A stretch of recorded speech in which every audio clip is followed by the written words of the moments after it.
సామర్థ్యాన్ని పెంచుకోవడానికి వారు ఉపయోగించుంటే బాగుండేది. నేను సూటిగా 3 అంశాలను ప్రస్తావించదలుచుకున్నా. మాజీ మంత్రి జగదీశ్వర్ రెడ్డి గారు ప్రభుత్వానికే సవాల్ విసిరిండ్రు. మీరు విచారణకు ఆదేశించండి, మేము సిద్ధంగా ఉన్నామని. నేను వారిని మనస్ఫూర్తిగా స్వాగతిస్తున్నా.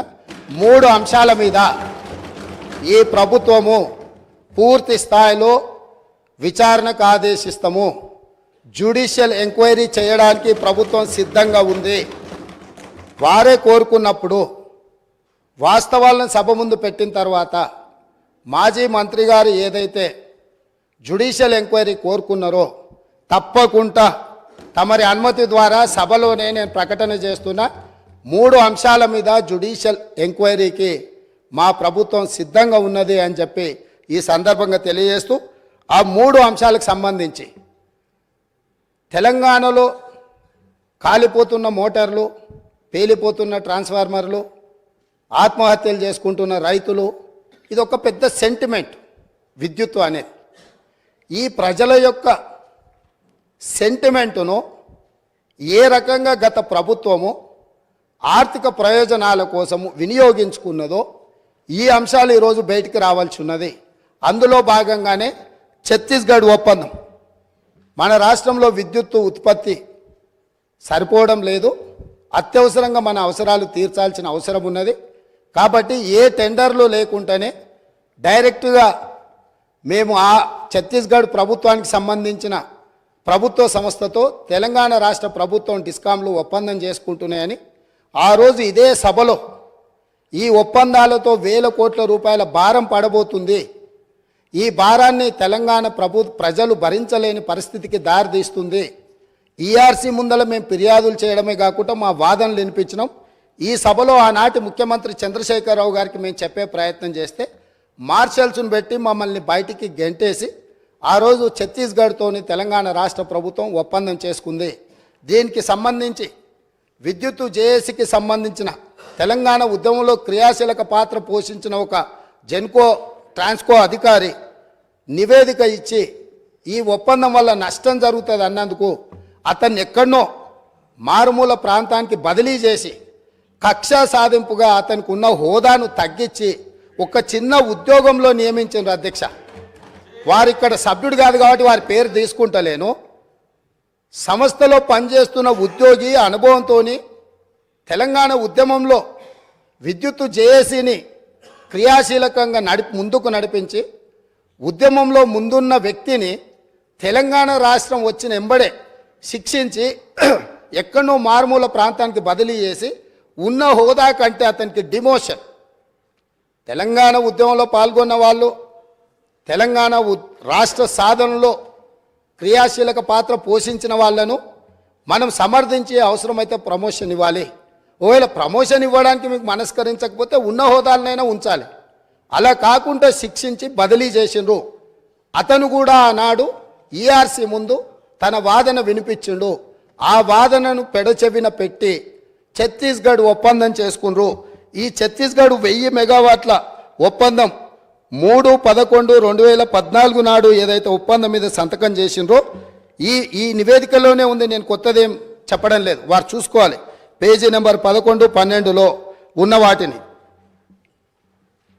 అసలు ఈ విద్యుత్తు వినియోగించినా వినియోగించకపోయినా, అదేవిధంగా విద్యుత్తును రవాణా చేయడానికి వినియోగించాల్సిన కారిడార్ను పర్మనెంట్ ఒప్పందం చేసుకోవడంతో విద్యుత్తు సరఫరా అయినా కాకపోయినా దాదాపుగా 1362.424 కోట్ల రూపాయలు ఈరోజు ప్రభుత్వం మీద భారం పడ్డది. ఆ విద్యుత్తు కొనుగోళ్లలో ఆనాడు కేంద్ర ప్రభుత్వము మనకు తక్కువ ధరకు విద్యుత్ ఇవ్వడానికి సిద్ధంగా ఉన్నా పెడచెవిన పెట్టి మీరు మీ ఆలోచనతో మీ అవగాహనతో మీకు ఎలాంటి ఉద్దేశాలు ఉన్నాయో నాకు తెలియదు. ఆ ఉద్దేశాలు ఈరోజు విచారణతో బయటికి రావాలి.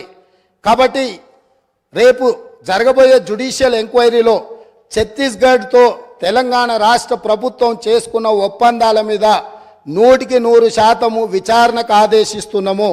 ఈ ఛత్తీస్గఢ్ 1000 మెగావాట్ల విద్యుత్తులో జరిగిన కుంభకోణము, నిర్లక్ష్యము, ఈరోజు ఛత్తీస్గఢ్లో ఏవైతే కేసులు నడుస్తున్నాయో ఈరోజు వాళ్ళు ఫిక్స్డ్ కాస్ట్ వేరియేషన్ కాస్ట్ని లెక్కలేసి వాళ్ళు ఏం అదనంగా అడుగుతున్నారో ఏ పరిస్థితులు ఉన్నాయో, అక్కడ ఛత్తీస్గఢ్ ఈఆర్సీ ముందలో జరుగుతున్న కేసులు ఏమున్నాయో వీటన్నిటిని పూర్తి స్థాయిలో విచారణ చేయడం ద్వారా మొత్తం వాస్తవాలను బయటకు తీయాల్సిన అవసరం ఉంది. ఛత్తీస్గఢ్ ఒప్పందం మీద ఈ ప్రభుత్వం విచారణకు ఆదేశిస్తుంది అధ్యక్ష. అదేవిధంగా అధ్యక్ష, యాదాద్రి థర్మల్ పవర్ ప్రాజెక్ట్ ఆ రోజు ప్రజల సెంటిమెంట్ ఏదైతే ఉందో ఈ ప్రజల సెంటిమెంటును తమకు అనుకూలంగా మార్చుకొని ఇండియా బుల్స్ అనే కంపెనీ గుజరాత్లో 1080 మెగావాట్ల విద్యుత్ సామర్థ్యంతో ప్రైవేట్ సంస్థ నిర్మించదలుచుకున్న ప్రాజెక్టును కేంద్ర ప్రభుత్వం విధి విధానాలలో మార్పు తీసుకొచ్చింది.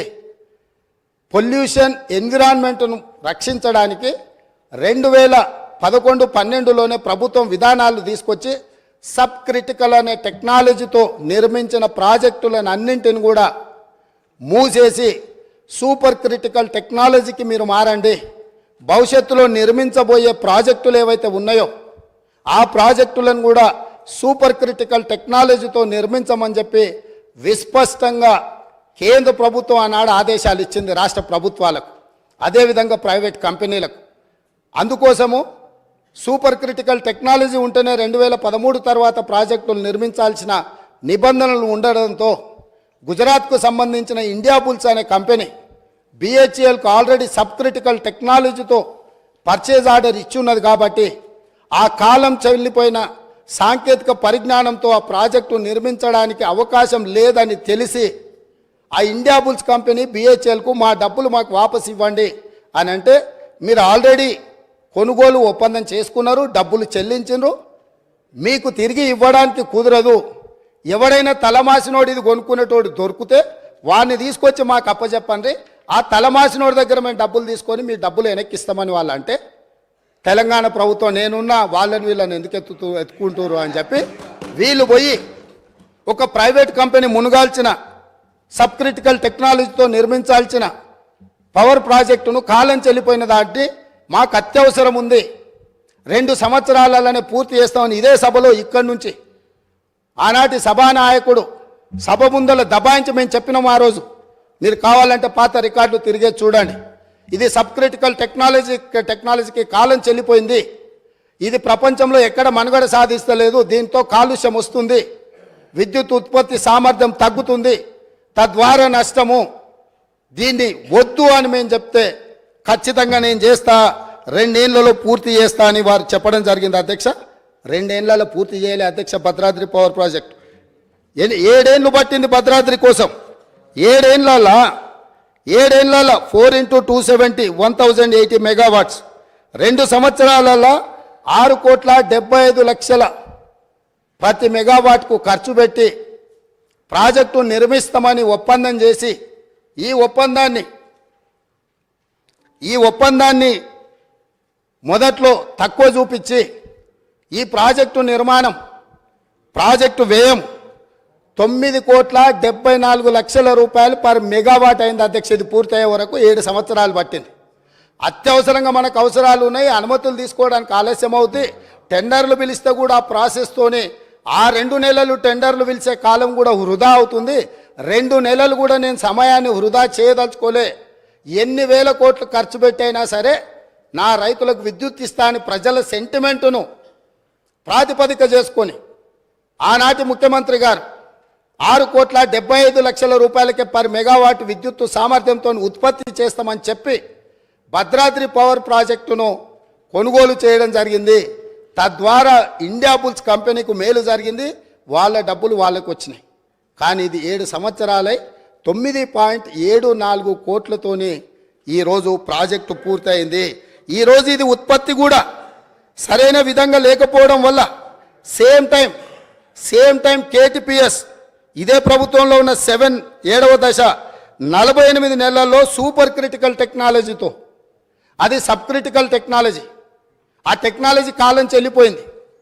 మామూలుగా కంప్యూటర్లు లేకపోతే పాతకాలం నోకియా ఫోన్లు కాలం చెల్లిపోయినాక మనం బయట వాడేస్తాం, ఎందుకు ఉపయోగం లేదు అని, మన పాత బట్టలు పడేసినట్టు.